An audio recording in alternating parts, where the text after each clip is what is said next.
The mountains erupted before anyone understood what was happening.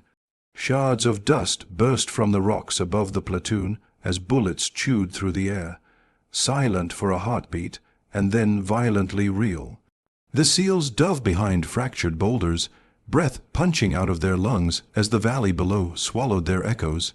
One moment, the world had been still an isolated Afghan corridor of cold wind, thin air, and endless stone, and the next, it had become a cage. Reyes tasted blood in his mouth, unsure if it came from fear or from where he had bitten his tongue. He pressed his back against a jagged slab of granite, feeling it scrape through his uniform as more rounds snapped past. Beside him, Hale flattened himself into a shallow depression of earth, fingers slipping against the dust. "We're surrounded," someone whispered, not shouted, not panicked, just whispered in the way men whispered when they already knew the truth. It wasn't fear, it was recognition. From the high ridges, figures appeared, dark silhouettes stitched into the sunlight, patient and unhurried, like predators that had stalked the hunt long before the prey sensed danger. They moved with practiced cruelty, spreading along the ridgelines until every escape route closed. The seals were cut into a bowl of stone, the terrain turning from ally to execution chamber. The omniscient silence above them felt wrong, as if even the mountain was holding its breath. Reyes scanned the slopes, vision ringing from adrenaline. Their mission had been simple escort, a wounded local informant from a cave network, back to extraction.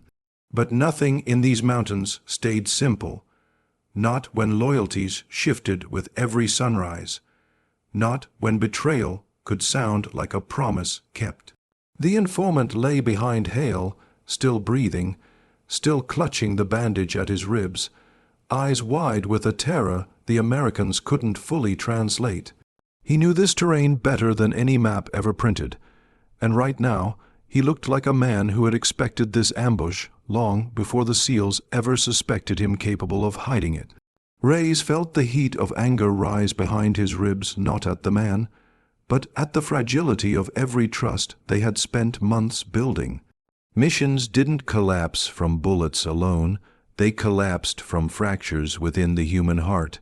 A burst of gunfire struck close enough to shower them with powdered rock. Hale flinched, covering the wounded man with his own body. Another SEAL shouted the count of positions. Another curse followed, low and grave. "They have the high ground, every damn angle." Reyes forced his breath to slow. The omniscient calm he had cultivated over years of training pushed against the rising panic. Fear was natural, survival required discipline. Yet even discipline struggled against the numbers. They were outmanned, positioned out of options. Somewhere above, a sniper watched them, an enemy marksman they couldn't see, couldn't counter, couldn't escape. Every few seconds a single round cracked through the valley, impossibly precise, scattering them deeper behind cover. Reyes clenched his jaw. A sniper with that kind of control could end them one by one. He scanned again, tracing every angle where a man could lie prone. Nothing, only stone and sky, until something stirred. Far up the mountain's spine, carved into a shadowed crevice where no human should have been able to approach unnoticed, a flicker of movement glinted, a reflection that did not belong to sunlight on rock. For a moment Reyes thought the sniper had shifted positions. Then the impossible happened. A thunderous crack erupted from the peak, but this time the bullet didn't come toward them. It screamed upward, slicing through the ridge where one enemy silhouette stood. The figure collapsed instantly, body tumbling down the slope in a cascade of dust. The SEALs froze. That shot hadn't come from the enemy. It had come from behind the enemy, from a place no ally should have been able to reach. Hale lifted his head first, disbelief widening his eyes. Who the hell is up there? But Reyes already knew the shape of the truth forming in the quiet edges of possibility, not because he understood it, but because the mountains had just tilted the balance in their favor in a way that made no sense at all. Someone was watching over them, someone who shouldn't exist in that position. Someone who had just changed the fate of every man in that valley. And as the echoes faded into the thin mountain air, the seals realized they were no longer alone in this fight. For a long moment, no one moved. The mountains themselves seemed stunned into stillness, as if trying to understand what had just happened. A single shot, too clean, too distant, too surgically precise, had reduced one of the ambushers to lifeless collapse. Dust rolled down the incline like drifting smoke, carrying silence in its wake. Reyes felt his heartbeat thud against the granite at his back. The shot had come from a position that should have been unreachable. That ridge had no approach path, no cover, no ledges stable enough for a man to lie prone. It was a place marked by sheer drop, offs and centuries of untouched stone. Anyone climbing it would have been exposed, visible from miles away. Yet someone was there. Another rifle crack split the air, sharp, controlled, echoing like a signature on a message meant for only one audience. Another enemy fighter jerked backward, collapsing behind a cluster of thorns. The rest of the ambushers hesitated, unsure whether to push or retreat. They had expected a cornered platoon, not a ghost perched high above them. Hale glanced at Reyes. In his expression lay both relief and a question he didn't dare voice. Reyes answered with silence, because silence was safer than guessing wrong. The wounded informant stared upward, lips trembling as if he recognized something the Americans did not. His fingers clawed at the dirt, not out of pain but out of a desperate urge to flee. He mumbled in his native tongue, half prayer, half warning. His terror wasn't directed at the ambushers. It was directed at the mountaintop. Reyes observed him with tightening suspicion. Secrets lived in these mountains, old grudges, older warriors, men whose allegiance lay not with governments or insurgencies, but with something more personal and unyielding. Perhaps the informant feared precisely the kind of man who would take a vantage point that defied gravity. Another shot rang out. This one hit an enemy rifle before it fired, splintering the wooden stock into shards. The shooter cried out, clutching his face as the weapon flew from his grip. Precision like that wasn't talent. It was obsession. The enemy fighters panicked. Some ducked behind boulders. Others scrambled down the slope, yelling warnings to unseen comrades. Their formation fractured, the confidence of their trap dissolving into confusion. Whoever was helping the SEALs wasn't merely intervening. He was dismantling the ambush with the cold patience of a man who had waited a long time for this moment. Reyes tried to piece together the logic. The ridgeline was too high, the angle too steep, the wind too unpredictable. No standard rifle could make shots like that, not from that distance, not on that terrain, unless the shooter wasn't standard at all. A memory stirred, an old briefing from months ago about a former Allied marksman who had disappeared into the mountains after refusing to join a war he no longer believed in. A man said to navigate cliffs like a native goat, vanish into rocks like smoke, and shoot with a precision that made enemies speak his name with dread. Rumors claimed he lived alone now, more spectre than soldier, a man known only by a single call sign. Reyes felt the possibility settle into his chest like a steady drumbeat. The ghost of Ban Dissar, a sniper believed dead. A myth whispered among locals, a man whose past missions were buried under classified reports, someone who had walked away from war only to appear now on a ridge no one could reach. But rumors were just that, rumors, and myths didn't usually save the living, yet the evidence was undeniable. A fourth shot echoed, this one almost gentle compared to the thunder before. A distant figure fell before even realizing he'd been targeted. The enemy force finally broke, scattering into the ravines, retreating with frantic urgency. Their trap had unraveled into ruin, and they wanted no part of whoever commanded the mountain above them. Dust clouds rose as boots scraped against loose stone. Weapons clattered against rocks. Their shouts faded into the distance. The informant, breathing hard, stared at Reyes with a tremor that came not from his wound, but from recognition. His whisper cracked under the weight of fear, and though the words were foreign, their meaning was unmistakable. He should not be here. Reyes steadied him gently. "You know who's up there," he murmured inwardly, the thought forming before he allowed himself to accept it. The fear in the man's eyes was not of death, but of being found. Above them, the mountain exhaled again, settling into its unforgiving quiet. No more shots, no movement, no silhouette, just the wind whispering across the rocks, as if the sniper had dissolved back into the stone. Hale rose slightly from cover, scanning the heights with cautious awe. "If that's who I think it is," his voice drifted, unfinished. Hope and disbelief tangled in his expression. Reyes didn't answer aloud, because in the hollow of his chest the truth had already taken root. Someone had saved them, but no one knew why, and the mountains never did anything without a cost. The retreat of the ambushers left behind an absence so profound it felt unnatural. A battlefield rarely fell silent so quickly. The mountains, shaped by centuries of conflict, usually kept echoes alive long after the fighting ended. But this quiet was absolute, thick, heavy, expectant, as if the stones themselves were waiting for the next move. Reyes eased out from behind cover, his joints protesting after holding tension for too long. The thin air scraped against his lungs, metallic and unkind. Hale signaled the others to maintain their perimeter, but even he kept glancing upward, drawn irresistibly to the silent ridge. The wounded informant clutched Reyes' sleeve with sudden urgency.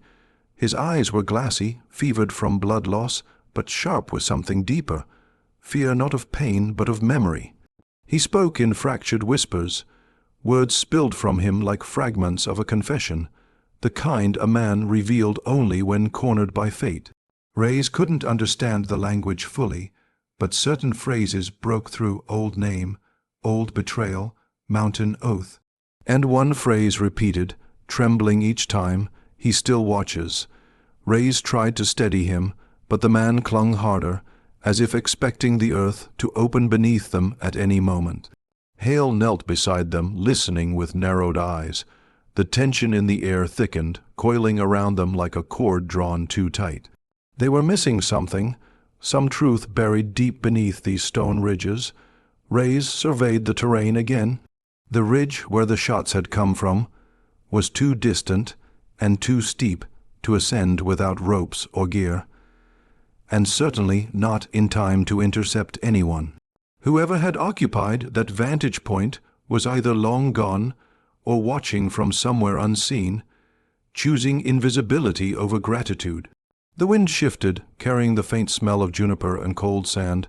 Reyes felt it brush against his cheek, an indifferent touch from an ancient land. He couldn't shake the feeling that the mountains were not just silent observers, but silent judges.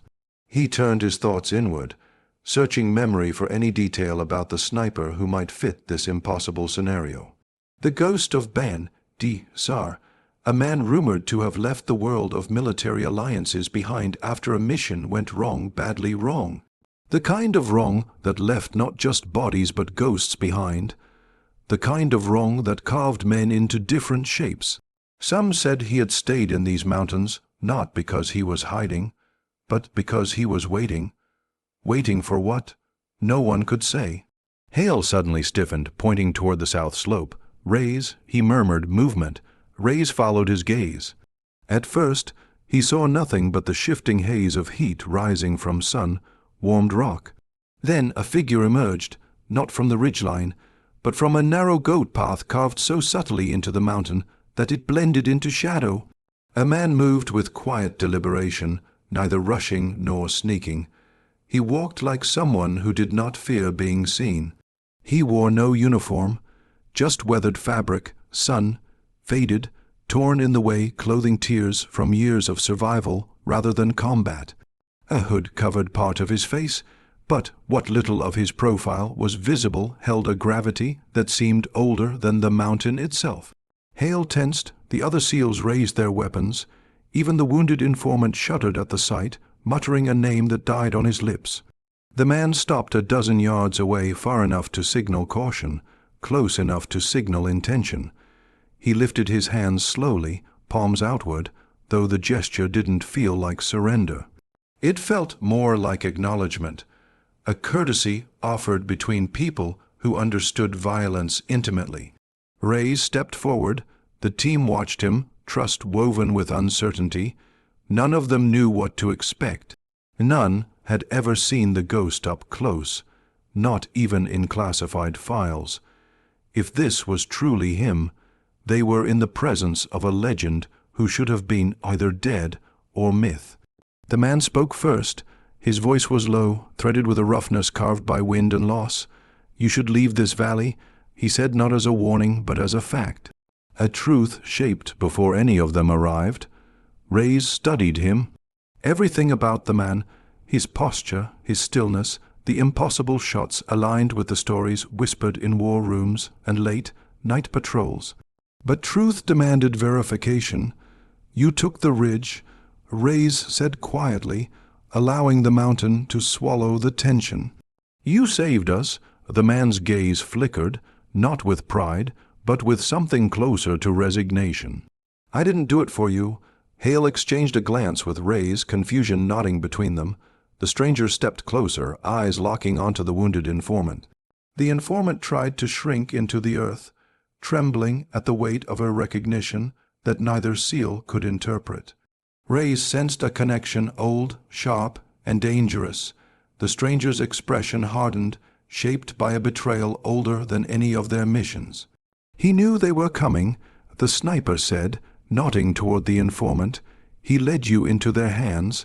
The seals froze. The truth, sudden and heavy, hit the air like a second ambush. Reyes felt his pulse hammer. The pieces snapped together. The panic in the informant's eyes, the suspicious timing, the terrain knowledge, the fear not of death, but of someone who lived above the clouds. This wasn't just an ambush. It was a reckoning, and the sniper had returned not to save them, but to finish something that began long before they arrived. For a moment no one spoke. The mountains held the silence, as if protecting something raw and ancient. A cold gust swept across the valley, stirring the dust around the wounded informant's trembling body. He looked small now, smaller than the lies he carried, smaller than the consequences he had awakened. Reyes felt the weight of the sniper's accusation settle across his shoulders.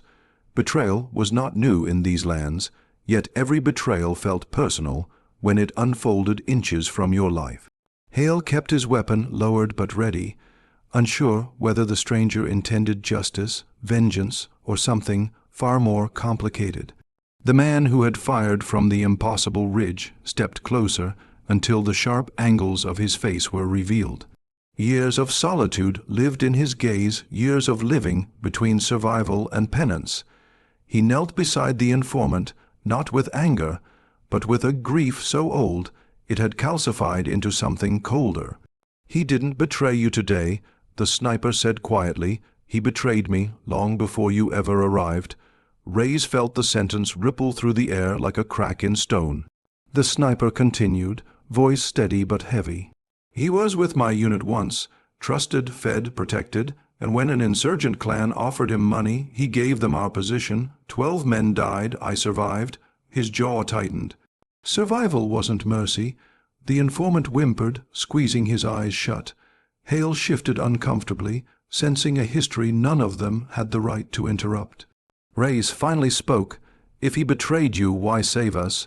The stranger's gaze moved to the mountain ridge where he had made the impossible shots. "Because I chose my war a long time ago, and it isn't with soldiers doing their duty." He looked back at the informant. But with the rot that pretends to be loyalty. He rose to his feet, the wind tugging at the frayed hem of his cloak. "I am not here to kill him," he added, "not anymore." Reyes blinked, taken aback. "Then why come down?" "Because debts must be spoken aloud before they are buried." The sniper stepped back, giving the informant a long, unreadable look, an unspoken farewell between two men bound by a wound only one had survived. The seals exchanged confused glances. If this was closure, It didn't look like any version they understood. It looked more like a man releasing something he had carried for years, something heavier than revenge. Reyes knelt beside the informant. The man's breath came in ragged pulls. Guilt and fear wove through his blood like fever. Reyes didn't know whether he deserved sympathy or scorn, but he recognized a truth none of them could escape. Every man here had been shaped by this mountain. Hale's voice softened. "We need to move. The enemy could regroup." Reyes nodded. "We'll carry him out. Let intel sort the rest." The sniper gave no sign of approval or objection. He simply watched, silent as the rocks around him, when Reyes looked up to thank him, though he wasn't sure thanks was the right word. The stranger's attention shifted to the sky above the ridgeline. "They will not return today," he said. "Fear makes cowards of even the devoted." Hale adjusted his pack. "If you come with us, Ixville isn't far." The sniper's faint smile carried more sorrow than warmth. "My war ends where it began, on these cliffs." His eyes returned to Reyes. "But remember this valley. It isn't the shots that change fate. It's the unseen hand that steadies the rifle."